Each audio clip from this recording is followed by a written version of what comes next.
Kalau sudah ada landasan tempat kita bertolak, lalu kemana pantai yang akan kita tuju? Mau apa sih kita hidup ini?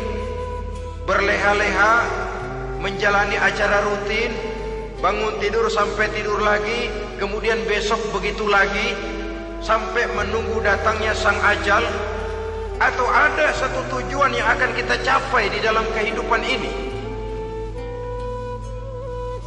Apabila kita teliti, maka Al-Quran mengajarkan tujuan hidup setiap muslim pada dasarnya ada dua. Pertama, kita sebut saja tujuan jangka pendek. Tujuan jangka pendek itu sasarannya dunia sekarang ini. Bentuknya horizontal. Targetnya agar setiap pribadi muslim menjadi rahmatan lil alamin, rahmah bagi lingkungannya. Inilah yang oleh agama dinamakan hablum minan nas, yang isinya adalah ilmu dan peradaban. Jadi dunia dan seluruh isinya merupakan tujuan jangka pendek saja. Untuk mencapai tujuan jangka pendek, dunia dan seluruh isinya, unsur penunjangnya adalah pendidikan, pengalaman, atau nasib. Makin tinggi pendidikan, makin mudah menjangkau hidup. Makin banyak pengalaman, makin mudah menguasai dunia.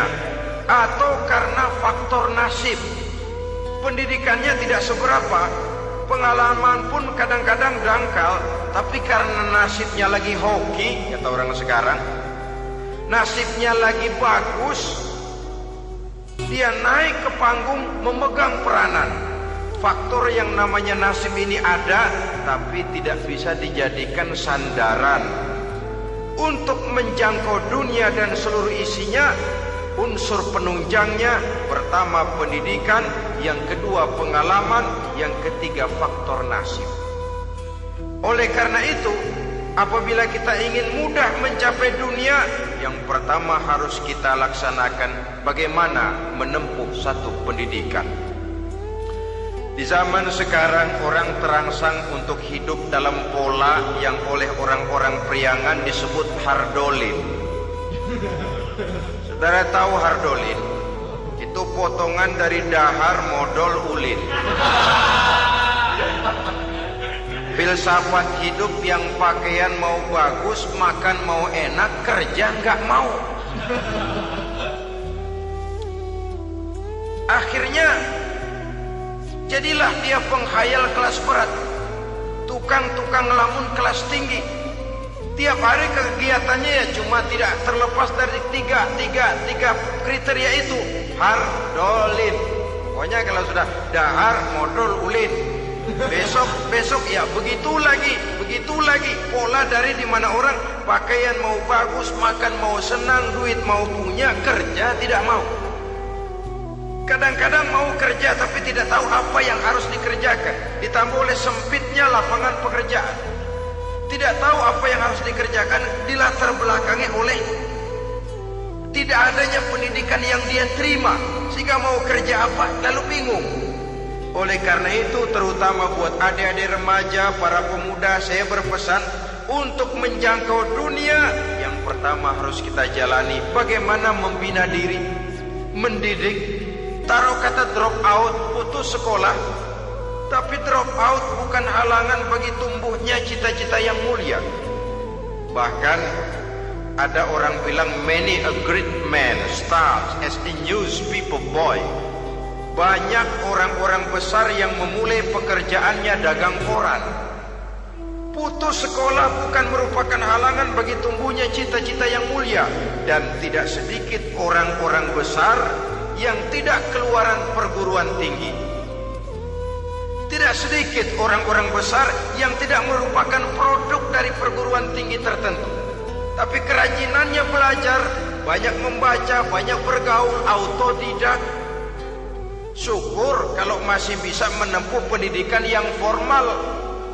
Kekurangan ekonomi, kemiskinan keluarga jangan menjadi penghalang bagi tumbuhnya cita-cita yang tinggi untuk menempuh karier pendidikan yang baik. Ini memang pahit, tapi bagaimanapun kata orang, lebih baik makan singkong beneran daripada makan roti ngimpi. Artinya jikalau memang perlu, lebih baik sekolah sambil dagang koran, nyemir sepatu, parkir mobil, daripada hardolin itu tadi. Tanpa prospek hari depan yang ada artinya. Dan pendidikan memang merupakan sesuatu yang pahit. Tapi tanpa ini, rasanya kita akan sulit untuk menjangkau dunia tersisih di pojok-pojok kehidupan. Jangan lalu bilang, manusia kan rezekinya sudah dijamin oleh Allah. Ayam saja ada rezekinya, of course. Tapi jangan lupa, cara ayam cari rezeki dengan cara manusia cari rezeki lain. Kalau ayam cari rezeki dari tahun atu, modalnya cuma ceker sama patok. Kalau ayam mah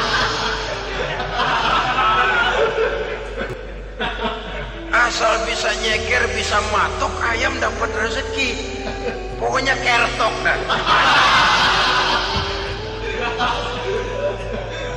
Tapi manusia cari rezeki, dia harus cari lapangan kerja. Lapangan kerja sulit. Sudah dapat lapangan kerja, harus punya keahlian. Untuk memperoleh keahlian, harus dengan pendidikan. Berhadapan lagi dengan saingan-saingan, karena pasaran tenaga kerja tiap tahun puluhan, kalau tidak ratusan ribu pasaran tenaga kerja yang masuk lapangan kerja. Ini kenyataan. Semakin ke depan, oleh tingginya tensi ekonomi, oleh persaingan hidup yang makin tajam, oleh makin menggejalanya pola pikir industrialis yang membuat manusia individu, nilai-nilai semacam ini akan terasa makin berat. Oleh karenanya, tanpa pendidikan sulit untuk menjangkau dunia. Yang kedua, pengalaman, tenaga expert. Sehingga orang mengatakan experience is the best teacher. Pengalaman adalah guru yang paling bijaksana. Dengan pengalaman kita makin dewasa. Dan orang sering mengatakan kegagalan hakikatnya adalah keberhasilan yang tertunda. Jangan takut gagal, kalau itu akan mengantarkan kita kepada pola hidup yang lebih dewasa, lebih tegar, lebih sanggup menghadapi kesulitan-kesulitan. Dan faktor yang ketiga, nasib. Kadang-kadang orang pendidikannya tidak ada, kadang-kadang pengalamannya tidak seberapa, tapi karena nasib, engkongnya misalnya jadi komandan Hansip, dia naik jadi anggota Hansip. Itu karena faktor nasib saja. Yang ketiga ini ada, tapi tidak bisa dijadikan sandaran dalam arti bahwa kita lalu mengandalkan nasib. Loh, nanti udah gede mau jadi apa? Gue sih gimana nasib aja dah. Jadi orang syukur, jadi gembel nasib. Tidak bisa kita menghadapi hidup dalam satu alur spekulasi. Tidak bisa kita menjalani skenario kehidupan ini dengan bersikap untung-untungan. Karena kehidupan walaupun tidak bisa dipastikan, paling kurang bisa dirancang, bisa direncanakan, bisa ditargetkan, bisa dianalisa kemungkinan-kemungkinannya. Walaupun tidak bisa dipastikan, tapi bisa diperhitungkan. Sebagai manusia yang terikat oleh causality, oleh hukum sebab akibat, sewajarnya kita memperhitungkan kemungkinan-kemungkinan itu. Kira-kira 5, 10, 15 tahun yang akan datang, sejauh mana kesulitan-kesulitan dalam kehidupan ini, sejauh mana persaingan dalam hidup, sejauh mana tenaga kerja dibutuhkan, sejauh mana keahlian dan skill menunjang ke arah itu. Kalau tidak, kita akan tersisih di sudut-sudut kehidupan untuk lebih banyak jadi penonton daripada menjadi pemain. Padahal kita ingin jadi pemain, kita ingin aktif, kita ingin punya peranan, karena kita oleh agama dituntut dituntut menjadi rahmatan lil alamin, menjadi rahmah bagi lingkungan di mana kita tinggal, mewarnai lingkungan, bukan cuma diwarnai oleh lingkungan itu sendiri. Itu tadi tujuan jangka pendek sebagai tujuan yang pertama. Yang kedua, tujuan jangka panjang. Tujuan jangka panjang ini sasarannya adalah akhirat. Bentuknya vertikal, targetnya adalah mardotillah atau ridho daripada Allah. Dan ini yang oleh agama dinamakan dengan hablum minallah, tali vertikal yang menghubungkan manusia langsung dengan Tuhannya. Untuk mencapai tujuan jangka panjang akhirat ini, unsur penunjangnya adalah prestasi ibadah.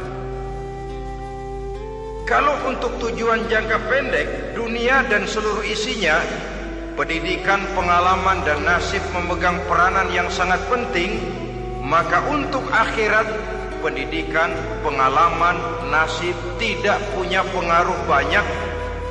Unsur penunjangnya adalah prestasi ibadah. Bagaimanapun tinggi pendidikan, bagaimanapun banyak pengalaman, tanpa prestasi ibadah, nol besar kita dalam pandangan Allah Subhanahu wa ta'ala. Saudara-saudara kaum muslimin rahimakumullah, itu sebabnya seorang muslim sholat, puasa, haji, zakat, yang kalaupun ada target dunia itu cuma side effect saja, sekedar satu efek sampingan. Target utamanya tetap tujuan jangka panjang, akhirat dan ridho Allah. Kenapa kita sholat? Untuk mencari ridho Allah. Kenapa kita laksanakan ibadah haji? Untuk mencari ridho Allah. Kita bangun di keheningan malam untuk mencari ridho Allah. Kalau ada akibat dunia, itu cuma akibat sekunder saja. Ada misalnya orang karena tekun ibadah rezekinya lancar, itu baru persekot, baru tanda jadi. Kadang-kadang persekotnya saja sudah nikmat kok, apalagi cashnya, kontannya. Sebaliknya kalau ada orang rajin ibadah, rezekinya seret, jangan jadi alasan. Kok lu nggak sembayang? Alah, tetangga gua rajin sembayang melarat terus. Ya memang sholat itu bukan dengan target dunia, target akhirat, saudara-saudara. Oleh sebab itu, seorang muslim adalah seorang yang berpandangan luas, berjiwa lapang. Maksudnya apa? Tujuan jangka pendek dan jangka panjang ini harus dia raih kedua-duanya. Ini yang oleh Al-Quran diajarkan agar setiap muslim mencapai fid dunya hasanah wa fil akhirati hasanah. Kebaikan di dunia, kebaikan di akhirat, itu arti hasanah. Jangan macam orang dulu, punya istri dua pergi haji. Yang satu yang muda istrinya namanya Hasanah, yang satu namanya Khadijah. Waktu tawaf keliling Ka'bah, si suami ini nggak bisa doa apa-apa kecuali Rabbana Atina itu. Tiap putaran Rabbana Atina fid dunya hasanah wa fil akhirati hasanah. Putaran kedua Rabbana Atina fid dunya hasanah wa fil akhirati hasanah. Ini istri tuanya yang namanya Khadijah dengerin aja. Akhirnya di satu saat dia colek suaminya, "Bang, mentang-mentang Hasanah bini muda disebutin melulu, saya dong disebutin dalam doa." "Iya deh, ntar putaran selanjutnya." Suaminya blow on juga. Putaran kedua dia baca Rabbana Atina fid dunya hasanah wa fil akhirati Khadijah. Saudara-saudara, itu makna refleksi daripada doa tadi itu, doa sapu jagat. Kita ingin fid dunya hasanah wa fil akhirati hasanah. Tujuan jangka pendek dunia tercapai, tujuan jangka panjang akhirat dan ridho Allah juga tergapai. Oleh sebab itu Al-Quran menjelaskan, wabtaghi fima atakallahu ad-daral akhirah wa la tansa nasibaka minad dunya. Dengan karunia yang diberikan Allah kepadamu, carilah bahagia akhirat. Wa la tansa nasibaka minad dunya, tetapi jangan lupakan bagianmu dalam kehidupan di dunia ini. Cari akhirat, utamakan akhirat dengan tidak usah melupakan jatahmu di dunia. Kenapa saya katakan seorang muslim berjiwa besar?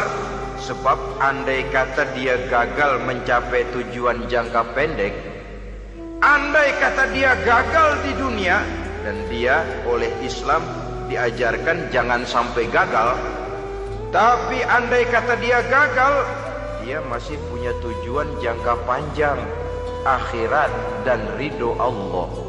Dia masih bisa menghibur diri, biarlah di dunia kita sederhana, bahkan biarlah susah di dunia, asal di akhirat kita bahagia.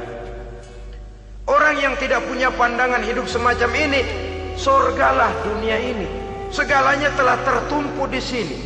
Bila umurnya selesai, ajalnya datang, selesai sudah, sorganya sampai di situ, dan dia tidak punya pengharapan lain di belakang itu. Maka seluruhnya bertumpu pada kehidupan di dunia, padahal dunia seperti air laut, makin diminum makin haus, makin kering tenggorokan. Dunia yang diperturutkan menyeret manusia ke dalam lingkaran setan, terjebak dalam sifat yang namanya tamak bin rakus alias serakah.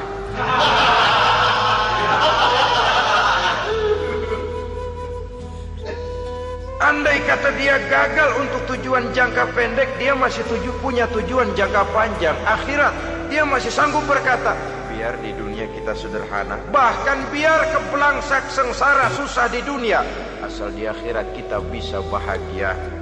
Kan masih ada harapan. Yang paling bangpak,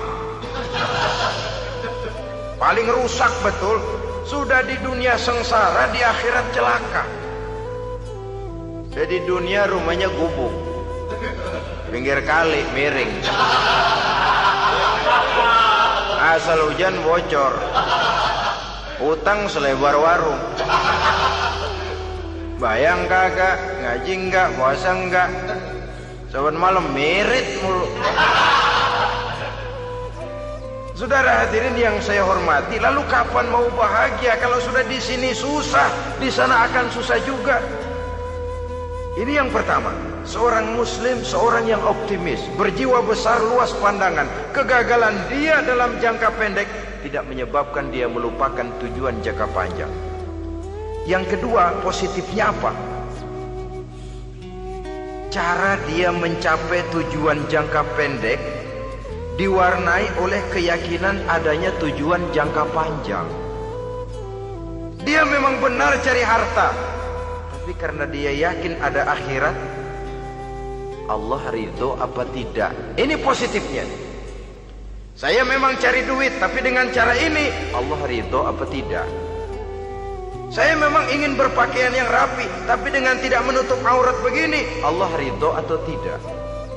Saya memang bergaul menghormati teman, tapi terjebak dalam minuman keras karena menghormati teman, Allah ridho apa tidak.